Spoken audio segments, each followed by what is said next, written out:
নমস্কার বন্ধুরা, আশা করি যে যেখানেই আছেন ভালো আছেন। যতদূর ভালো থাকা যায়, যতদূর পারা যায় ততদূর ভালো আছেন।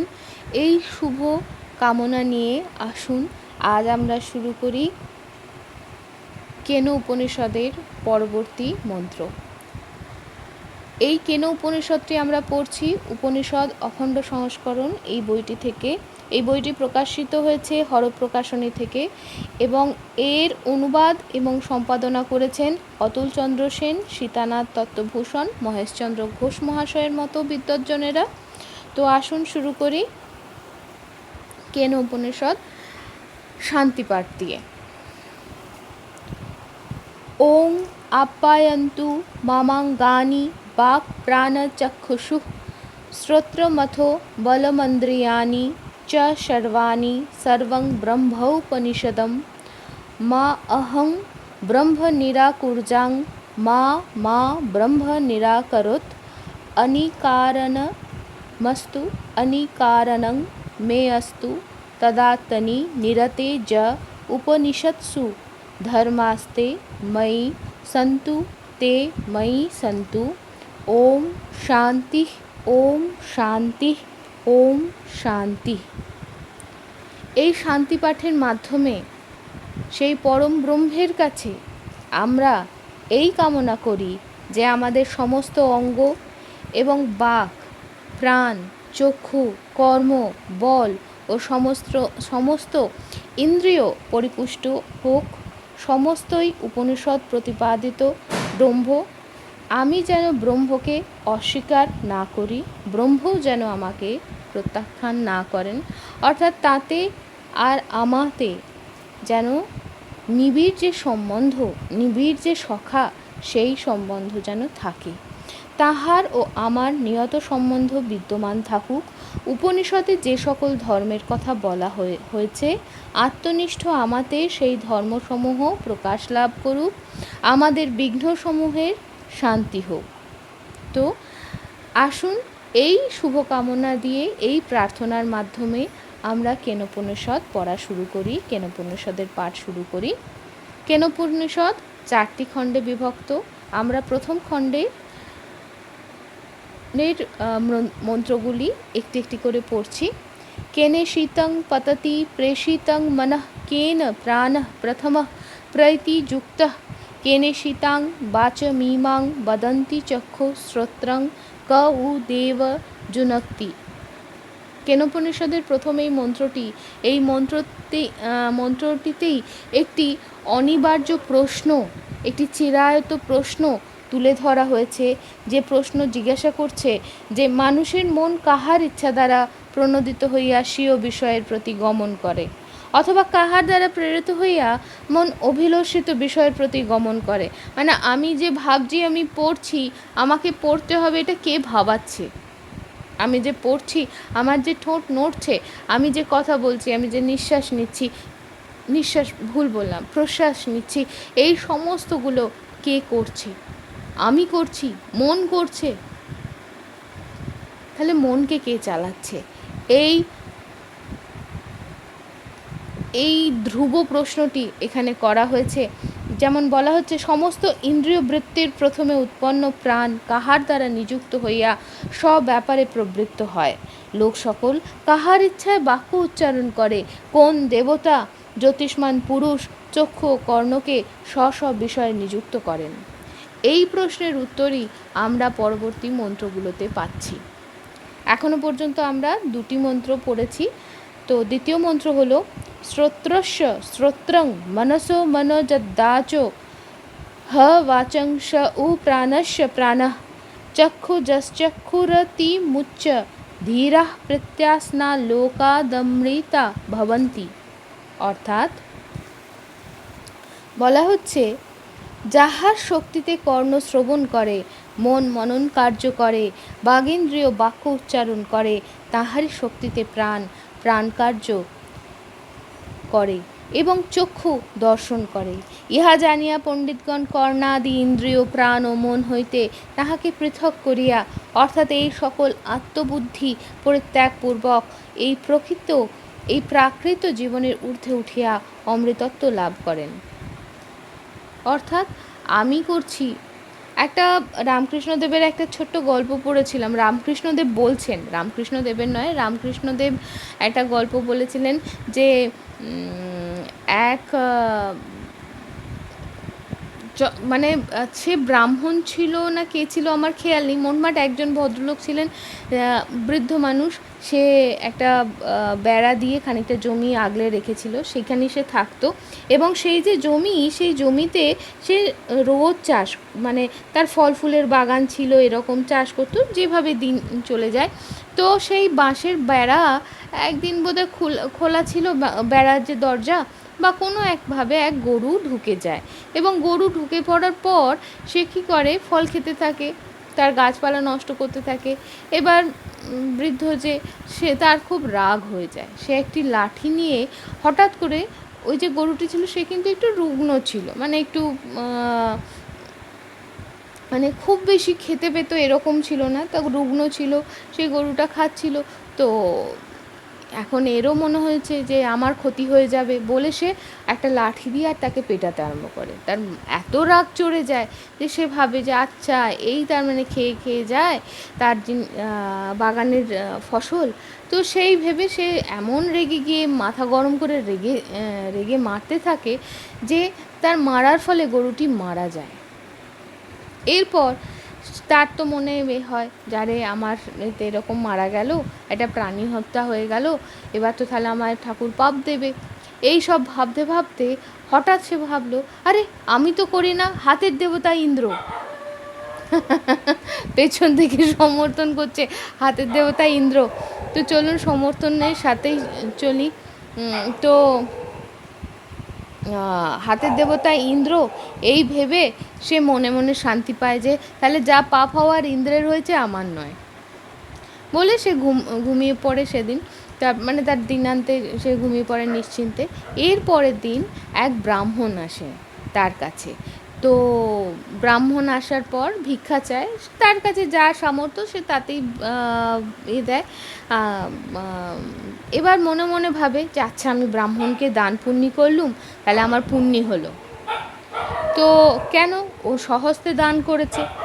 এবার এই সমস্ত ভেবে সে তো খুব খুশি হচ্ছে। তো পরের দিনকে যখন এরপর ইন্দ্রদেব দেখা দিয়ে বলল যে আচ্ছা মানুষ, তুমি তো যখন গো হত্যা করলে বা একটা প্রাণী হত্যা করলে, গো হত্যা বলে এরমভাবে, যাই হোক যা ফ্যাক্ট গল্পে সেই ফ্যাক্টেই থাকি। তো সে তখন বলছে তুমি যখন ওকে মারলে তখন ইন্দ্রের দোষ হলো, আর তুমি যখন তাকে দান ধ্যান করলে তখন সেই পুণ্যটা তোমার হলো, কিন্তু সেই হাত দিয়েই তো দিলে, তাহলে ইন্দ্রের কেন সেই পুণ্যটা হলো না, সেই পুণ্যটা কেন ইন্দ্রের হলো না, পাপটা ইন্দ্রের হলো। অর্থাৎ যদি এই ভাবনা, যদি আমরা একটা ব্যাপক অর্থে ভেবেই থাকি যে আমরা নিজের দ্বারা চালিত হচ্ছি না, সেই মহতের দ্বারা চালিত হচ্ছি, তাহলে সেইভাবে ভাবতে হবে, একটা কোথাও আমাদেরকে ডিট্যাচ হতেই হবে, তাই না? তো এখানে সেইভাবেই বলছে যে যখন আমরা এই জীবনটার বাইরে বেরিয়ে যাব, যখন সেই মোহটা থাকবে না যে পাপ হলে আমার নয়, পুণ্য হলে আমার, এই মোহের বাইরে বেরিয়ে এই আত্মার এই আকৃতির এই পরিধির বাইরে বেরিয়ে যখন অসীমের দিকে যাব, সে সাকার হন নিরাকার হন যে রূপেই আসুন, যখন তার সাথে জুড়ে যাব তখন বুঝতে পারবো যে এই আকারটাও তিনি, এই আকারটাও তিনি। বুঝতে গিয়ে একটা না একটা কোথাও, ওই বলে না যে যখন আমরা একটা গোলক ধাঁধার মধ্যে থাকি আমরা তখন রাস্তা খুঁজে পাই না, রাস্তা খুঁজতে গেলে একটু এলিভেশনটা বাড়িয়ে নিতে হয়, একটু ওপরে উঠতে হয়। তো সেই রকমই আর কি, আমরা যদি ওপরে উঠে থাকি তখন কিন্তু আমরা বুঝতে পারি, তখন আমরা কিন্তু দেখতে পাই কোন পথে এগোতে হয়। সেই রকমই নিজেকে একটু ওই পরিস্থিতি থেকে, ওই মোহ থেকে ডিট্যাচ করে, একটু আলাদা করে নিয়ে আমাদেরকে বেরিয়ে আসতে হবে। তো এটাই ছিল দ্বিতীয় মন্ত্র। আসুন পরবর্তী মন্ত্রে আমরা চলে যাই। न तत्र चक्षुर्गच्छति न वाग् गच्छति नो मनो न विद्म न विजानीमो যথৈ তদনুশিষ্যাৎ। अन्नदेव तद्विदिता दथो अविदिता दधि इति शुश्रूम पूर्वेशां যে নস্তদ ব্যচচক্ষিরে। এই যে মন্ত্রটি আমরা আজকে পড়লাম, এটি তৃতীয় এবং চতুর্থ উভয় মন্ত্র একসাথে বলা রয়েছে। এই মন্ত্রের অর্থ কী আসুন জেনে নেওয়া যাক। সেই ব্রহ্মে চক্ষু গমন করে না, অর্থাৎ চক্ষু দ্বারা তাহাকে দেখা যায় না। বাগেন্দ্রিয় তথায় গমন করে না, অর্থাৎ বাক্য দ্বারা তাহাকে প্রকাশিত করা যায় না। মনও সেই ব্রহ্মে যায় না, অর্থাৎ মন দ্বারাও তাহাকে চিন্তা করা যায় না। আমরা তাহাকে জানি না, অর্থাৎ তিনি ইন্দ্রিয় মনের অগোচর। যে প্রকারে আচার্য শিষ্যকে ব্রহ্ম বিষয়ে উপদেশ দেন তাহাও জানি না। এই ব্রহ্ম ইন্দ্রিয় দ্বারা বিদিত সমস্ত বস্তু হইতে পৃথক, ইন্দ্রিয়াদির অগোচর বিষয়েরও উপরে। যে সকল পূর্বগামী আচার্য ব্রহ্ম বিষয়ে উপদেশ দিয়াছেন তাহাদের নিকট এই কথাই আমরা শুনিয়াছি, অর্থাৎ তিনি বাক্য মন সমস্ত কিছুর অতীত। আমি যদি ভাবি ওই মূর্তিটি তিনি, আমি যদি ভাবি যে নিরাকার একটা পরম ব্রহ্মই তিনি, সেটা আমার মনের সীমাবদ্ধতা। কারণ আমি এই ত্রিমাত্রিক জগতের কনসেপ্টের বাইরে বেরোতেই পারছি না। আমার এই কোষ, এই দেহ তার বাইরে বেরোবার সামর্থ্যই রাখছে না, নেই। যতদিন না তিনি কৃপা করছেন ততদিন পর্যন্ত কিন্তু আমরা এর বাইরে বেরোতে পারি না। অতএব যারা জানেন, যারা তার কৃপা পেয়েছেন, বা যাদের যাত্রা সম্পূর্ণ হয়েছে, বা যারা তার সাধনায় অতি উচ্চ থাকে পৌঁছেছে, তাদের থেকে যদি আমরা জানি, তারা বলেছেন যে তিনি বাক্য, চক্ষু মানে ইন্দ্রিয়ের গ্রাহ্যের বিষয়ের অতীত। তিনি হয়তো আমাদের যাত্রা, তার দিকে যে গমন, তার দিকে যে যাত্রা, তাতে পৌঁছনোর যে যাত্রা, সেই যাত্রাটাকে সরলীকৃত করার জন্য তিনি আমার কাছে ঠাকুর হিসাবে এসেছেন, তিনি আমার কাছে জিসাস ক্রাইস্ট হিসাবে এসেছেন, তিনি আমার কাছে আল্লাহ হয়ে এসেছেন। কিন্তু তার মানে কিন্তু তিনি সেই নামটা নন, তিনি সেই সসীম নন। যে কনসেপ্টেই আমরা তাকে ধরি না কেন, সাকার নিরাকার, সেটা কিন্তু আমাদের কনসেপ্ট, আমরা যেভাবে বুঝছি। একজন মেয়ে তার বাবাকে কিন্তু বাবার কনসেপ্টেই বুঝবে, তাই নয় কি? সে কিন্তু তার বাবাকে, মানে একটি মেয়ের জন্য তার বাবা সবচেয়ে বড় হিরো, তার বাইরে আর কেউ থাকতে পারে না। ঠিক তেমনি একটি মেয়ের জন্য তার মায়ের মতো বন্ধু আর কেউ হতে পারে না। একটি মেয়ের জন্য তার বন্ধু, ধরুন সখী, কেউ একটা কোনো একটা কনসেপ্ট, যে যার সঙ্গে যেভাবে জড়িত সে সেইভাবেই তাকে বোঝে। তেমনি এই জগতের সঙ্গে আমরা তিনটে মাত্রা দিয়ে জড়িত, আমরা ত্রিমাত্রিক এক্সিস্টেন্স।